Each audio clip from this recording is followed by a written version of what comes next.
has the biggest influence on retention in the organization? Managers. Because when someone quits, they usually don't quit the company, they quit the manager. It's that interaction between the manager, supervisor, whatever you call them, that will either attract and keep or run them away. And when they called me up and says, Greg, we would love you to come speak to our executives about leadership in the 21st century. And we'll either be glad to fly.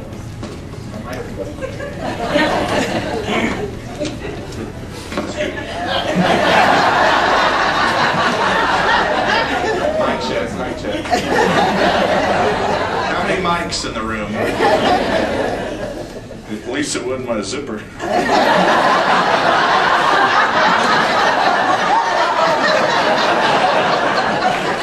A determined person, we like that. A losing determined person, but she is a determined person. Mary Jane, what you gave up was a new Dell laptop computer. Yeah, I heard you. John's the man. I'm really sorry. We could have been in Aruba.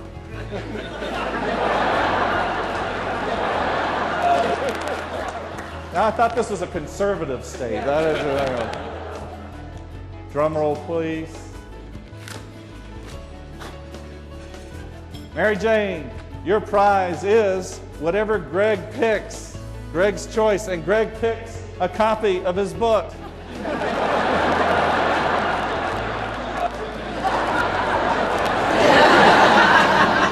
That's embarrassing when you know three things about Greg Smith.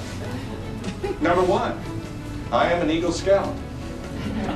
And it's even more embarrassing when you realize I was a lieutenant colonel in the Army. And it's even more embarrassing when you realize I own a company named Charter Course International. And I'm here to talk to you guys about managing change. Identify unspoken needs that their guests have. A knock on the door, about 8 o'clock. And I open the door, here's Justine. And in her hand, a piece of chocolate cake and an icing that says, Happy Anniversary. Now, that wasn't my unspoken need, but it was my wife's. I mean, that's why this one hotel in Lexington, Kentucky has something called Bowling with Turkeys. They don't line up the managers. No, I don't mean, no. They take a 12-pound frozen turkey near Thanksgiving time, wrap it in duct tape, and then they'll line up empty wine bottles at the end of the loading dock in the back of the hotel and have a contest who could bowl the best with the frozen turkey. And whoever wins gets a real turkey for Thanksgiving. You say, well, how does that improve productivity? Well, if you're dealing with a younger workforce, they like to do things like that.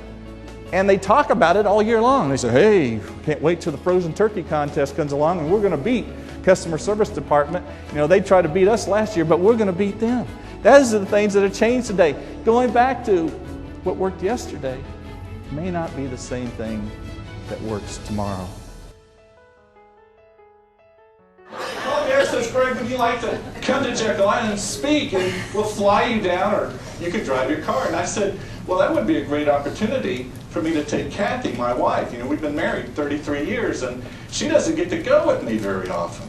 And so we got up in the morning and got in our car and started driving, or I started driving to Jekyll Island. And I drove, and I drove, and I drove some more. And I drove some more. And it must have been the 6th hour when Kathy turns to me and asks me one of those questions that spouses tend to ask their husbands. Do you know where you're going? She asks me that a lot. I mean, and I realized in my haste I had forgotten the name of the hotel I was going to. I had left, you know, my information back in the office in Conyers, but being the leader that I was, I decided to stop at every hotel along the way. Generation Y is 17 years old and younger. Generation X is 18 to about 32.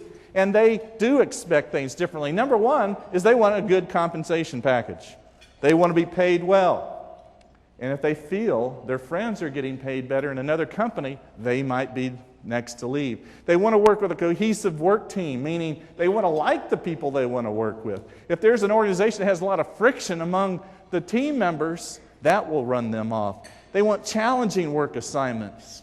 They want to begin with the same amount of responsibility that your CEO or president has. Turnover's highest first 90 days on the job. You will lose an employee if you don't have an effective orientation process. So the first 90 days, they pay particular attention to the new people. They ask them, did you get the training that HR promised you? Did you get the uniform? Does it fit? Does it make you feel like a proud employee? And when they started focusing on the new employees, turnover dropped by 50%, saved them hundreds of thousands of dollars. Because that. The other thing they did is every manager is required to have a development process for every employee. I don't care if they are an hourly employee. They are equal in all eyes. They are just as important to me as the top paying executive in an organization. You take care of the troops. The troops take care of you. I never saw my father again. But before he died, he had started me in Boy Scouts. I was Cub Scouts, went to Boy Scouts, and when we moved back to the States after he had passed away, I stayed in Scouts here, right in Atlanta, Troop 550 at a Catholic church here in DeKalb County. And I was working toward Eagle Scout, 16 years old, 2 merit badges to go, and I decided I was going to quit. You know, I think something called females got my attention more than Boy Scouts. And I'd gotten in a lot of trouble. My mother had remarried my stepfather. In fact, we had a father-son cookout, and I remember asking my stepfather, would he go with me? And he said no. He didn't want to go to the father-son cookout. And that was one reason I started losing interest and quitting, got in trouble and doing things I shouldn't have been doing. But my scoutmaster, whose name was John Winterode, who was a service technician for an air conditioning company, called me up and said, Greg, if you quit now, you'll regret this the rest of your life.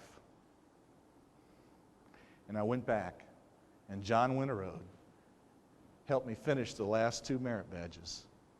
And I remember the night they pinned Eagle Scout on my chest. It was the proudest night of my life. Not because I earned it, because John Winterode helped me earn it. He was a service above self leader. 20 years went by. I wrote my first book called The New Leader. Hadn't talked to John Winterode in 20 years. And through that 20 years, that Eagle Scout Award became more important to me and more valuable to me than any medal I ever earned in the military, any degree I earned in school, because of what he did for me.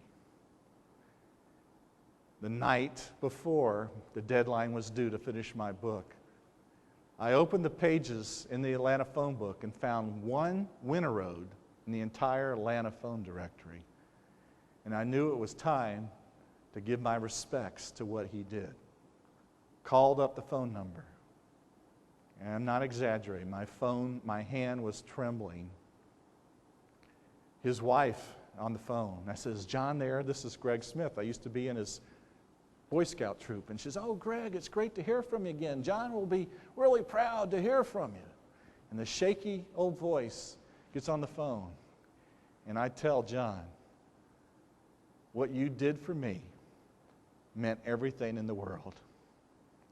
In the front cover of my book, in the dedication, it says, this book is dedicated to the 2 most important men in my life, my father and my scoutmaster, John Winterode.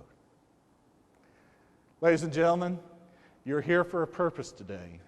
You're here to become better at what you do, to become a better technician possibly, to reunite old friendships. But we have to remember this, that we're not just in the service business, we're in the service above self business. I hope you have a great conference, and God bless you.